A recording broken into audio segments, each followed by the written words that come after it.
Hashima island जो Nagasaki से 9 miles दूर है और ये नागासाकी प्रीफेक्चर्स के करीब 500 गुंजानाबाद आइलैंड्स में से एक है, मगर दूसरों के मुकाबले जो हरे भरे और जंगलात से ढके हुए हैं। ये आइलैंड बेयर रॉक्स की तरह दिखाई देता है जिस पर एक भी पौधा नहीं। अगर करीब से देखें तो इस आइलैंड पर ह्यूमंस की बनाई हुई कंक्रीट्स की बिल्डिंग दिखाई देती है। पुरानी सेंचुरी में इस आइलैंड की सक्सेस का सीक्रेट कोयल माइनिंग में था, मगर फिर 1974 में इस आइलैंड पर आखिर ऐसा क्या हुआ कि यहाँ के लोगों ने इस आइलैंड को हमेशा हमेशा के लिए छोड़ दिया। आइए जानते हैं इस वीडियो में।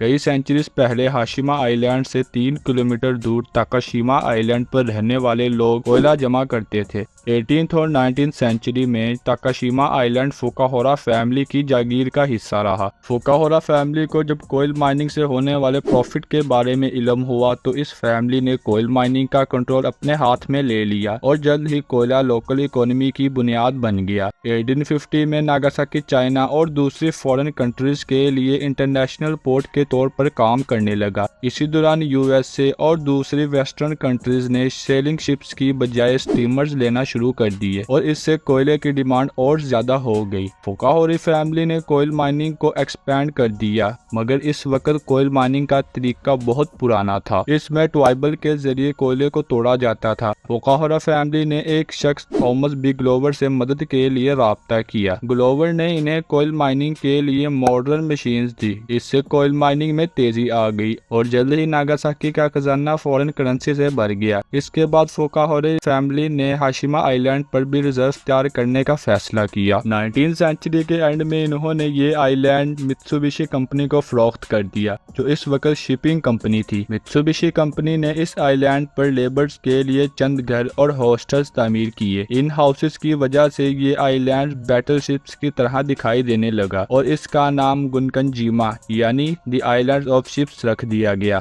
हाशिमा हर साल 1.5 लाख टन कोयला पैदा करने लगा और 1960 में इसकी पॉपुलेशन 3000 तक पहुंच गई। पॉपुलेशन बढ़ने की वजह से हाउसेस कम पड़ गए, लिहाजा मित्सुबिशी ने इस मसले के सोल्यूशन के लिए कंक्रीट का रेजिडेंशियल कॉम्प्लेक्स तामीर किया और ये जापान में सबसे पहली कंक्रीट की बिल्डिंग थी। हर लेबर को इस बिल्डिंग में एक एक प्राइवेट रूम दिया गया। इसके अलावा इस बिल्डिंग में पब्लिक किचन और वॉशरूम की सहूलत भी दी गई। इसके 2 साल बाद आइलैंड के सेंटर में एक और बड़ा रेजिडेंशियल कॉम्प्लेक्स बनाया गया और ये जापान में सबसे बड़ा प्रोजेक्ट था। इसके बाद पूरे आइलैंड पर मजीद 30 के करीब कंक्रीट के घर बनाए गए। 1941 में हाशिमा में कोयले की पर ईयर प्रोडक्शन 4,10,000 टन तक पहुंच गई और ये मुसलसल बढ़ता रहा और 1959 में यहाँ की पॉपुलेशन 3,000 से बढ़कर 5200 तक पहुंच गई। आइलैंड का टोटल एरिया 16 एकड़ है। रेजिडेंशियल हाउसेस के दरमियान एक प्राइमरी स्कूल, एक secondary school, play ground, gym, cinemas, restaurants और 25 डिफरेंट स्टोर्स कायम किए गए। आइलैंड पर ट्रांसपोर्टेशन का कोई जरिया नहीं था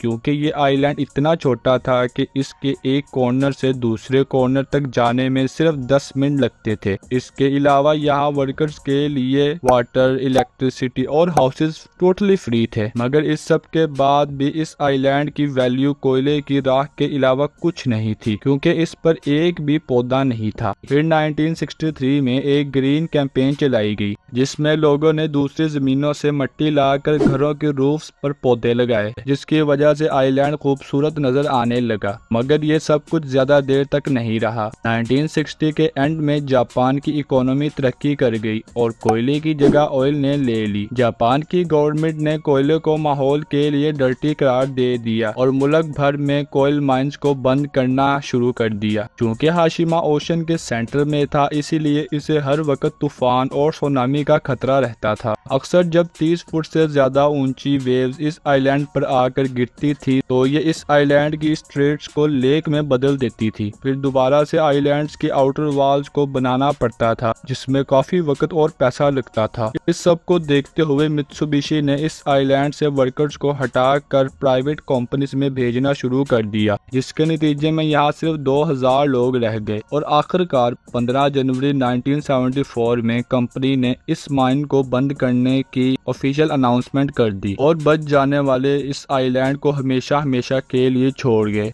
85 ایئر میں اس آئی لینڈ نے تقریباً 60.5 ملین ٹن کوئلہ پیدا کیا۔ آج بھی ان عمارتوں کو دیکھ کر لگتا ہے کہ جیسے یہ کسی ملٹری اٹیک کا شکار ہوئی ہوں، مگر اصل میں یہ موسم کے اثرات کا نتیجہ ہے۔ کئی سالوں تک یہ آئی لینڈ بینڈ رہا، مگر پھر 21ویں صدی میں یہ آئی لینڈ دوبارہ ڈسکور کیا گیا اور اگست 2005 میں اسے ٹورزم کے لیے دوبارہ اوپن کر دیا گیا، جس سے ٹورسٹ اس آئی لینڈ کے چند ایریاز کا ہی وزٹ کر سکتے تھے، اور اگست 2008 میں اسے یونیسکو ورلڈ ہیریٹیج کی لسٹ میں جاپان کی ہسٹری کے طور پر شامل کر لیا گیا۔